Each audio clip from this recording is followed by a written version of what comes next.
Palabra y vida. Con el padre Manuel Horta, desde Sevilla.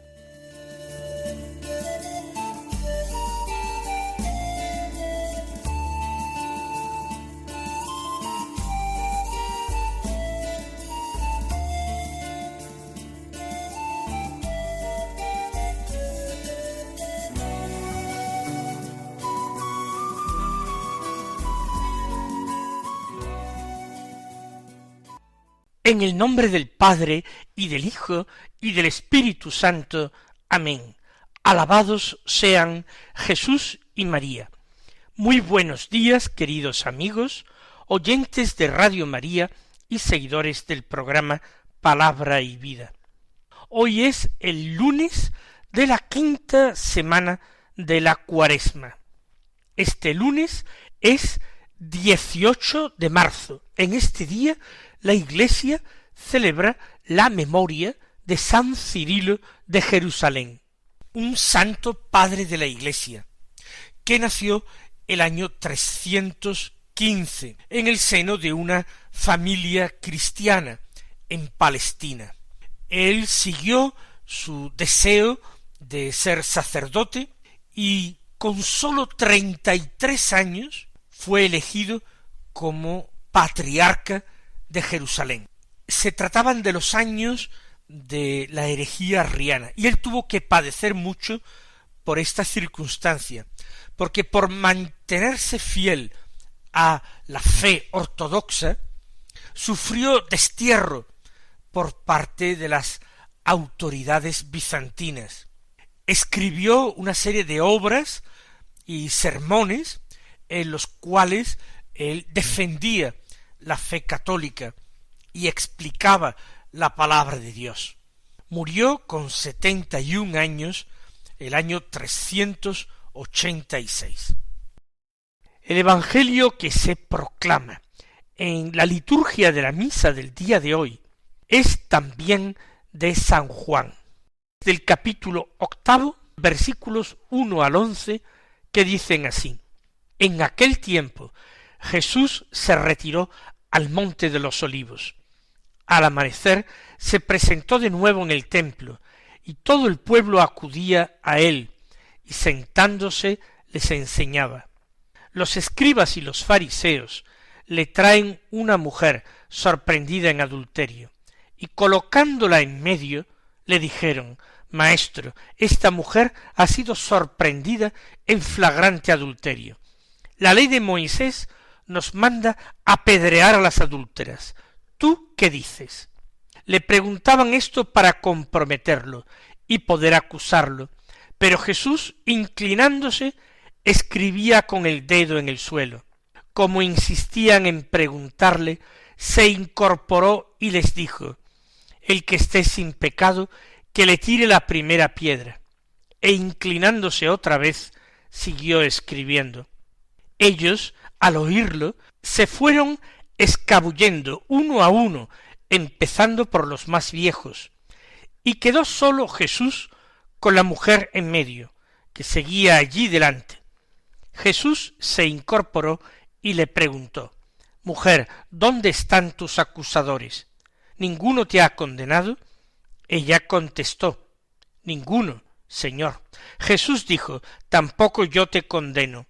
Anda y en adelante no peques más. Hemos escuchado un texto extraordinario, un texto que pertenece al Evangelio de San Juan, pero que muchos opinan que no tienen el estilo propio del cuarto Evangelio, sino que podría ser encontrado de una manera mucho más natural en el tercer Evangelio, en el Evangelio según San Lucas. No importa, situemos la acción.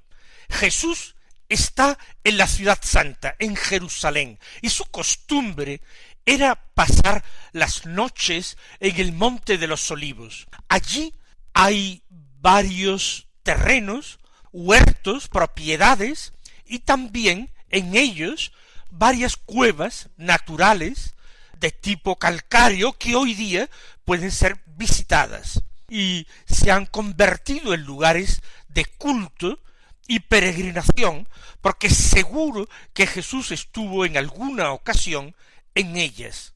Estas cuevas sirvieron de refugio para pasar la noche a mucha gente que iba a Jerusalén y que tenían el problema en las grandes fiestas de no encontrar alojamiento.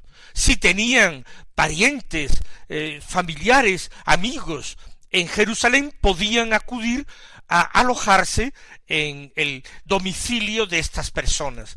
Pero mucha gente no tenía familiares en Jerusalén, ni disponían de dinero para pagar altas pensiones y quedarse allí. Así pues, uno de los lugares preferidos para alojamiento de los peregrinos eran estas cuevas naturales situadas muy cerca de Jerusalén, al otro lado del Cedrón, en el entorno del Huerto de los Olivos.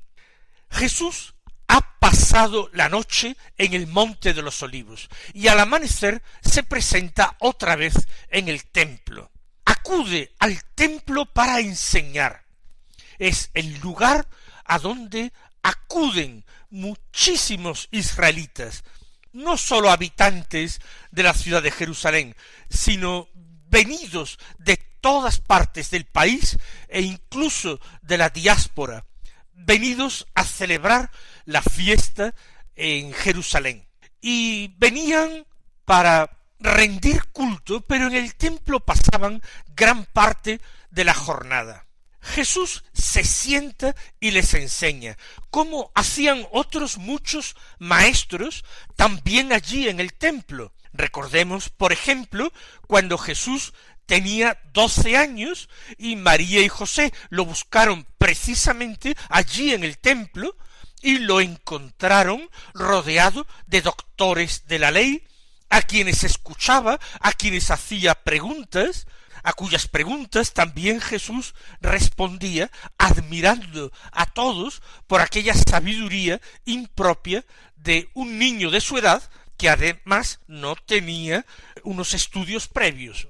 Jesús, dice el Evangelio, se sienta a enseñar, no particularmente a un grupo selecto de discípulos, como otros doctores de la ley. Jesús se dirige a una amplia variedad de públicos, desde personas refinadas, cultivadas, a personas muy sencillas, muy poco formadas. Y la gente acudía a él. El pueblo, dice el Evangelio, acudía a él. Es lo normal. Todas las personas que tienen, sabiéndolo o sin saberlo, hambre y sed de Dios, ¿cómo no se sentirían espontáneamente y naturalmente atraídas por Jesús? El Hijo de Dios, si Él era Dios encarnado, aunque ellos no pudieran saberlo intelectualmente, aunque no hubiera sido todavía revelado, aunque se tratara de algo inexplicable desde el punto de vista racional, había algo que trascendía todos los significados y hacía a Jesús muy atractivo para todas las personas honradas y religiosas. En Jesús había algo muy especial, atractivo, poderoso, fascinación que dejaba sin palabras incluso a sus propios enemigos. Recordemos, por ejemplo, cómo el Evangelio nos cuenta cómo los guardias del templo, enviados por los sumos sacerdotes para prender a Jesús, son incapaces de hacerlo. Y cuando los sumos sacerdotes, sus jefes, les reprochan porque no han llevado a cabo esa detención, dicen, es que nadie ha hablado nunca como este hombre. Nadie ha hablado así. Están entonces a un paso de la conversión. Aquellos hombres, los guardias, por eso son injuriados por sus jefes, que les dicen que ningún sumo sacerdote ni escriba ha creído en Jesús. Pero volvamos a esto. Todos se sienten atraídos por Jesús. Y podríamos preguntarnos por qué hoy no es así. ¿Cuáles son los fenómenos de nuestro mundo que ponen obstáculos entre la gente y Dios? Si todo ser humano ha sido creado por Dios, para Dios, ¿por qué tantos se detienen? Si en Dios tenemos nuestro origen, si en Él está nuestra meta, nuestro destino, si hacia Él caminamos, ¿cómo es que algunos rechazan vehementemente a aquel que es la fuente de su vida y la meta de su destino? ¿Por qué ese rechazo de la religión? ¿Por qué esa agresividad y ese odio tan fuerte hacia el cristianismo? De forma que hoy se pueda hablar con toda propiedad de una auténtica cristianofobia o cristofobia.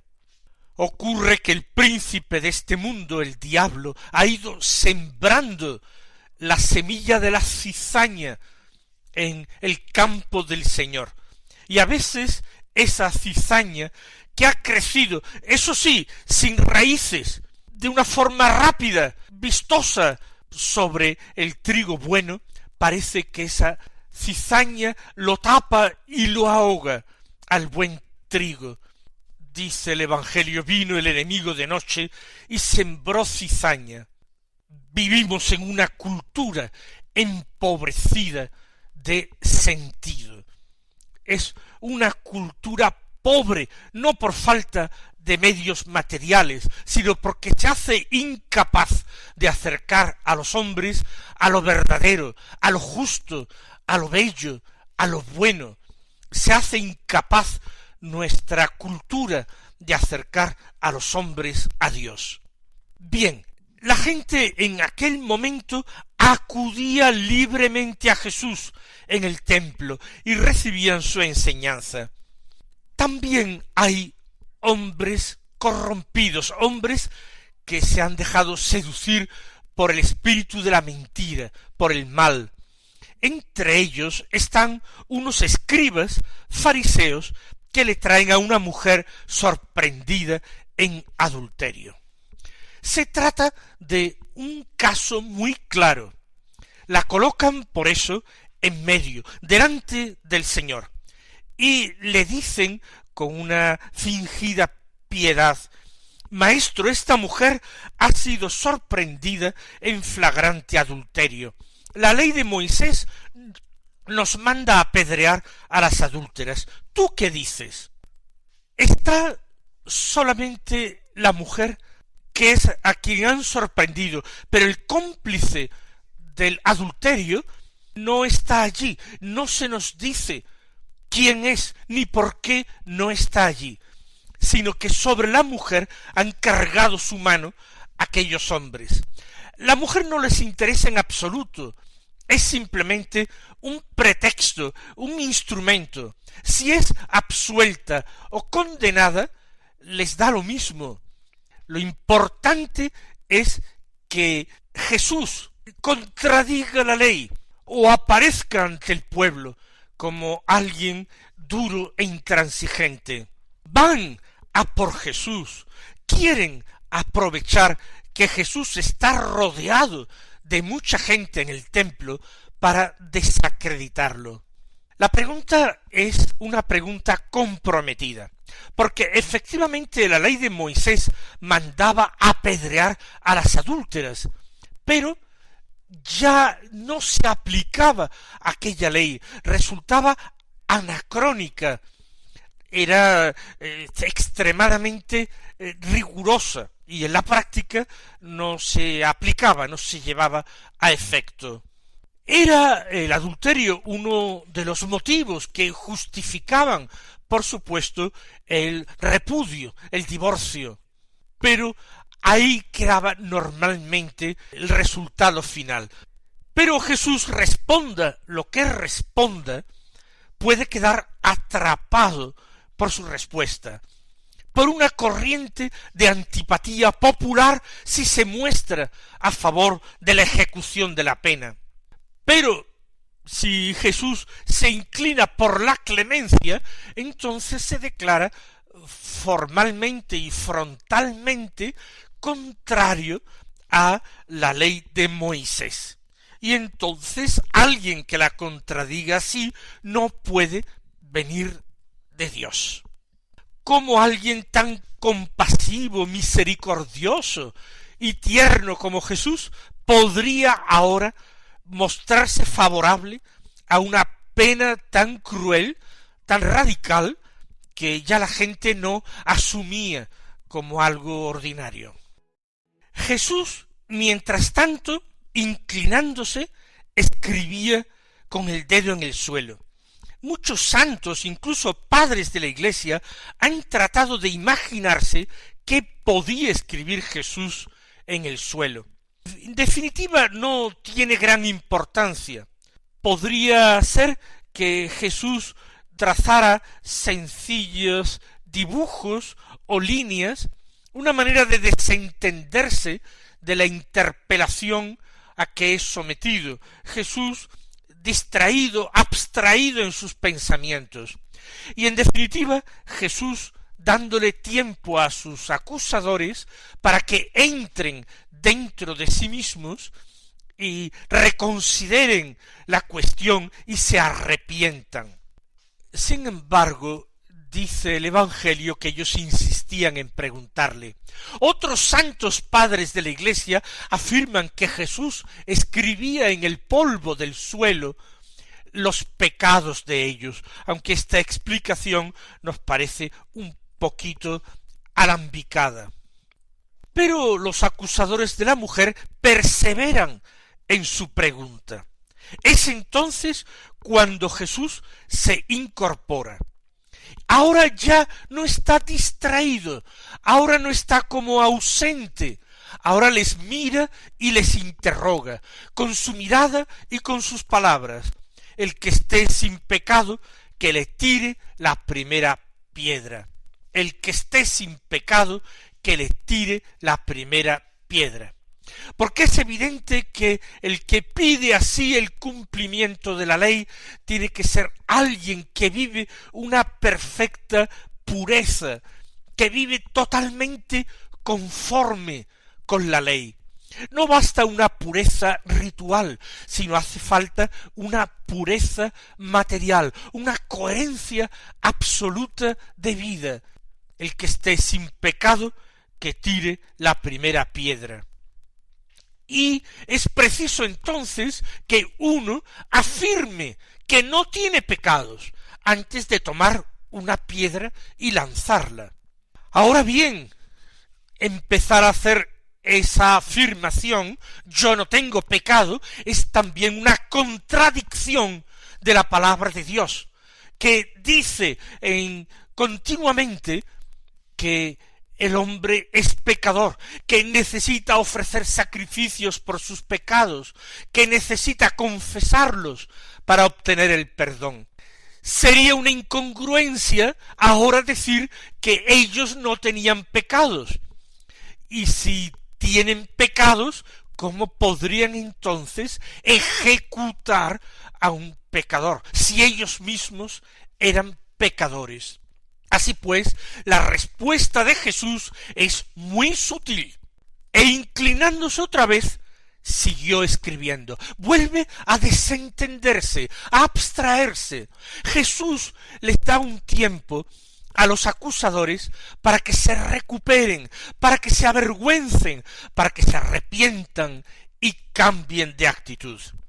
Y así ellos, al oírlo, se fueron escabullendo uno a uno, empezando por los más viejos.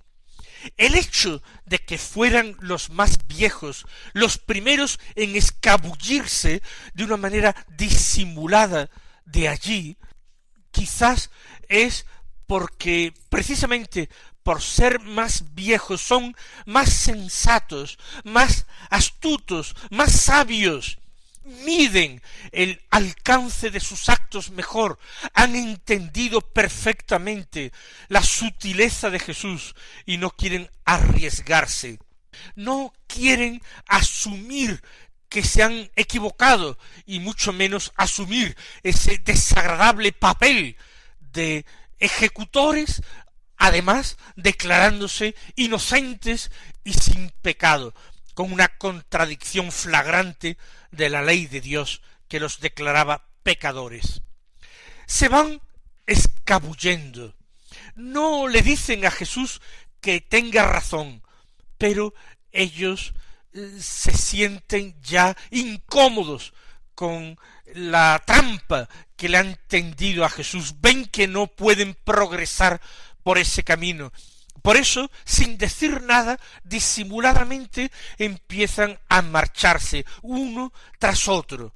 Y al final, dice el evangelista, que Jesús quedó solo con la mujer en medio, que seguía allí delante. Ella es la que no se ha marchado, y ella podría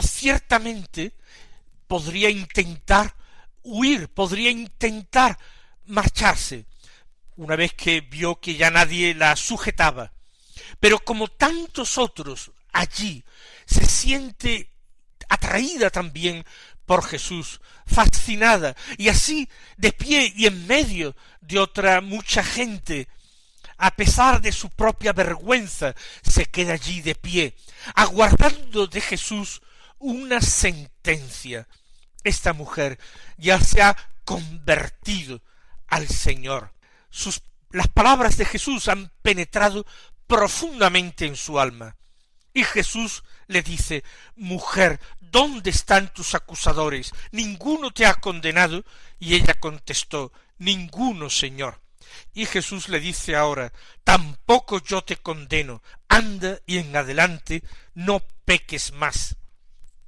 Que nosotros nos apliquemos a nosotros mismos estas palabras de Jesús, que nos sintamos salvados por su misericordia, porque el Señor, que es bueno, actúa para con nosotros como abogado, intercediendo ante el Padre, apelando continuamente a su misericordia, asumiendo el juicio que el Padre ha puesto en sus manos.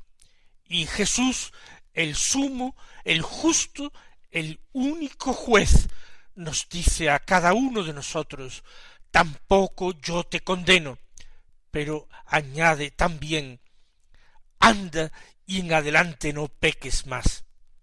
La Cuaresma y este quinto domingo de Cuaresma nos lo recuerda. Es tiempo y momento de conversión, es tiempo y momento de formular buenos propósitos de enmienda, es tiempo para pedir gracia, es tiempo para quedarnos delante del Señor como aquella mujer acusada, de pie ante Jesús, con ese silencio que es arrepentimiento, vergüenza, pero también amor y confianza. Mis queridos hermanos, que el Señor nos colme de bendiciones, sacie nuestros deseos de misericordia y nos conceda su paz. Hasta mañana, si Dios quiere.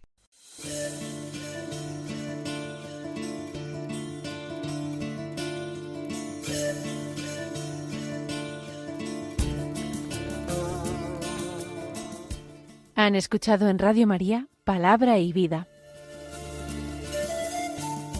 un programa que dirige el Padre Manuel Horta.